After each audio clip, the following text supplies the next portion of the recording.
नमस्कार मेरे प्यारे बच्चों। आशा करते हैं कि आप सभी लोग ठीक होंगे और अपने अपने घरों में स्वस्थ मस्त और अपनी अपनी पढ़ाई में व्यस्त होंगे। हमने NCERT एक्सरसाइज 1.1 का सम नंबर 1 के 3 सवाल कर लिए थे। आज उसके आगे हम चल रहे हैं। बच्चों, आप लोगों का, सभी लोगों का बहुत बहुत धन्यवाद। आप लोग हमें अपना प्रेम और सहयोग दे रहे हैं बराबर। बच्चों, इसी तरह अपना सहयोग देते रहिए। तो हमारा 4 नंबर सम था, हम समय नहीं वेस्ट करते हैं। हमारा 4 नंबर सम था 5005। इसके हमें प्राइम फैक्टर करने हैं। तो सबसे पहले हम इसको किससे कैंसिल आउट करेंगे? 5 से। 5 1 जा 5, डबल 0 आ जाएगा। 5 1 जा 5। अब यहाँ पर हमारा ये 5 से डिवाइड नहीं होगा। अब इसको हमको कैंसिल आउट करना पड़ेगा किससे?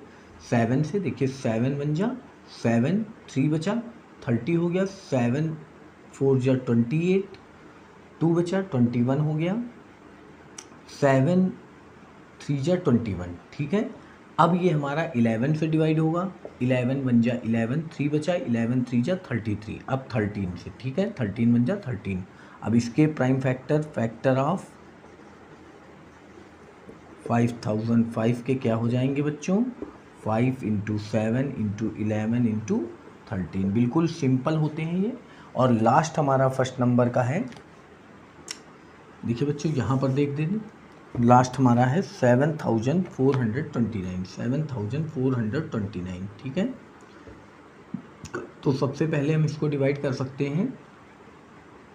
अगर हम इसको 17 से, 17 6 जा 102, 17 5 जा 7, 4 टाइम्स जाएगा 68 आएगा। देखिए यहाँ पे 6 बचेगा और ये 62 हो जाएगा। तो यहाँ पे हमको ले जाना पड़ेगा 3 टाइम्स। 17 3 जा 51, यहाँ 11 बचेगा, ठीक है।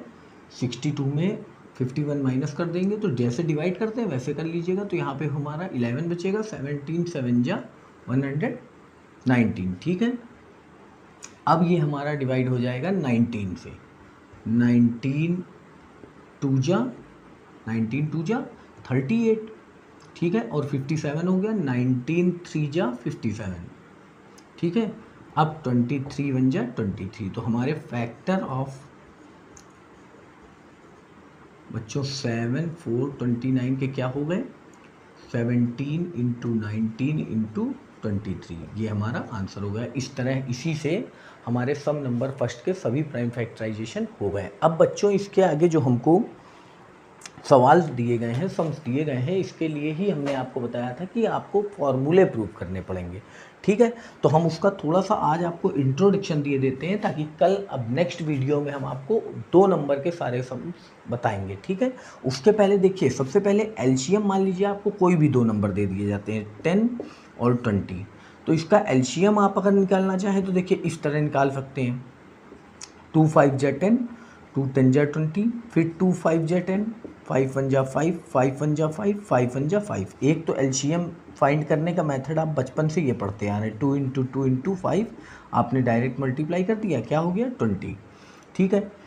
दूसरा, आप एक फैक्टराइजेशन मेथड पढ़ते हैं। जैसे आप एलसीएम निकालना चाहें तो 10 के ये फैक्टर जो होते हैं, 10 के जैसे आप फैक्टर लिख सकते हो 2 × 5। 20 के लिख सकते हो 2 2 जा 4, 2 5 जा 20, ठीक है। तो एलसीएम जो कॉमन मिलता है एलसीएम में, ठीक है, वो लेते हैं और ज़्यादा बार वाला लेते हैं। जो नहीं मिलता है वो भी लेते हैं। जैसे देखिए यहाँ 2 2 है, लेकिन 2 टाइम्स ज़्यादा है, तो हम इसमें ज़्यादा बार वाला लेंगे। फिर 5 × 5 ले लेंगे। एक बार था इसलिए एक बार लिया। मान लीजिए यहाँ 2 बार होता, यहाँ एक बार होता, तो हम 2 बार लेते एलसीएम में, याद रखिएगा। और एचसीएफ जब कभी आप फैक्टर मेथड से निकाल रहे होते हैं तो उसमें जो कम आया होता है, ठीक है, आपको एचसीएफ और एलसीएम दोनों निकालने पड़ेंगे, ठीक है। तो यहाँ पे हमारा देखिए एलसीएम क्या आ गया? 20। देखिए यहाँ पर भी 20। ये फैक्टर मेथड है। ये और एक सवाल करके देखते हैं। देखिए मान लीजिए हम 3 नंबर्स ले लें, ठीक है। बच्चों स्क्रीनशॉट ले लिया करिए और नोट्स ज़रूर बनाया करिए।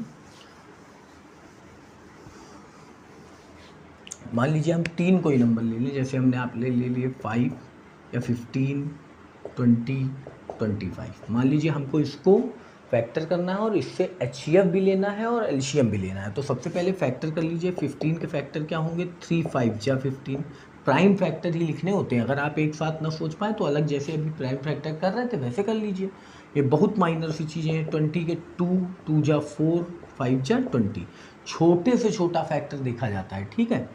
25, 5 इंटू 5। अब देखिए हमने सबके फैक्टर कर लिए। अब इसी से हम एलसीएम भी निकालेंगे और इसी से एचसीएफ भी निकालेंगे, ठीक है। अब देखिए सबसे पहले देखिए एलसीएम निकालने में जो है वो भी लेंगे सब में, और जो नहीं है वो भी लेंगे। और अगर सब में मान लीजिए 2 2 2 सब में है, जैसे यहाँ पे 3 है देखिए, लेकिन सब में 3 नहीं है, तब भी हमको 3 लेना पड़ेगा एलसीएम में, एचसीएफ में नहीं, ठीक है। एलसीएम देखिए अलग है और एचसीएफ अलग है। फिर यहाँ पर देखिए 5 है, यहाँ पर भी 5 है, यहाँ पर भी 5, लेकिन यहाँ पर 1 टाइम है, यहाँ पर 1 टाइम, यहाँ 2 टाइम, तो हम 2 टाइम वाला लेंगे, ज़्यादा बार एलसीएम जिसमें ज़्यादा बार हो, और सब में हो या ना हो, ज़्यादा बार वाला लेना, ठीक है। उसके बाद अब 3 हो गया, 5 हो गया, अब हमारी डिजिट बची 2 देखिए केवल बीच वाली लाइन में है, और ऊपर और थर्ड लाइन में, फर्स्ट और थर्ड में नहीं है, लेकिन फिर भी हमको क्या करना पड़ेगा, लेना पड़ेगा, ठीक है। और दोनों बार लेना पड़ेगा। मान लीजिए यहाँ 1 बार होता है, यहाँ 2 बार होता है, यहाँ 3 बार होता, तो हम 3 बार लेते हैं, ठीक है। एलसीएम में जो होता है वो भी लेते हैं, जो नहीं होता है वो भी लेते हैं, ठीक है। अगर मान लीजिए सब में कॉमन मिल रहा है तो जिसमें ज़्यादा बार मिल रहा होगा हम ज़्यादा एक तरह से मैनी टाइम्स वाला लेंगे, ठीक है। अब देखिए 3 5 जा, अब इसको आप मल्टीप्लाई कर दीजिए, समझ लीजिए आपका एलसीएम आ गया। जैसे 3 5 जा 15, 15 5 जा 75, 75 2 जा 150, 152 जा 300, हमारा इसका एलसीएम कितना आएगा, 300। आप वैसे भी निकाल के देखेंगे तो 300 ही आएगा। अब देखिए एचसीएफ लेने में जो सब में मिले और कम बार, तो देखिए 3, सबसे पहले 3 किसी में नहीं है, नहीं होगा। फिर 5 देखिए सब में है, इसमें भी है, इसमें भी है, इसमें भी है। अब कम बार 1 टाइम है, तो हम केवल 5 ले लेंगे, ठीक है। 2 नहीं है तो हमको नहीं लेना, हमारा एचसीएफ 5 ही हो जाएगा, ठीक है। इतनी बात समझ गए होंगे बच्चों। और जो आपका सेकंड नंबर है, अब हम करने को आप देखिए एचसीएफ को प्राइम फैक्टराइजेशन मेथड से भी निकाल सकते हैं, डिवीज़न मेथड से भी निकाल सकते हैं, लेकिन हमको अगर किसी सम्स में प्रूविंग करनी है, एचसीएफ भी नीड है, एलसीएम भी नीड है, तो हमारे लिए ये बेस्ट तरीका होता है कि एक ही सवाल में हम दोनों चीज़ें फाइंड कर लेते हैं, ठीक है। हम नेक्स्ट वीडियो में जब आगे बढ़ेंगे तो आप ये चीज़ बिल्कुल ठीक से समझ जाएंगे। ये हमारी जिम्मेदारी है और हमारा आपसे प्रॉमिस है कि हम इसको बहुत आराम से समझाएंगे, ताकि आपको ज़रा सा भी इधर उधर न जाना पड़े। और जैसे ही एक्सरसाइज हमारी कंप्लीट होगी हम व्हाट्सएप नंबर आपको देंगे, उसके नोट्स, एक्सरसाइज, सॉल्व एक्सरसाइज आपको मिलेगी। लेकिन बच्चों मेरा सहयोग करिए, नोट्स बनाइए, मेहनत करिए और साथ में अपने दोस्तों को शेयर भी करिए। नमस्कार।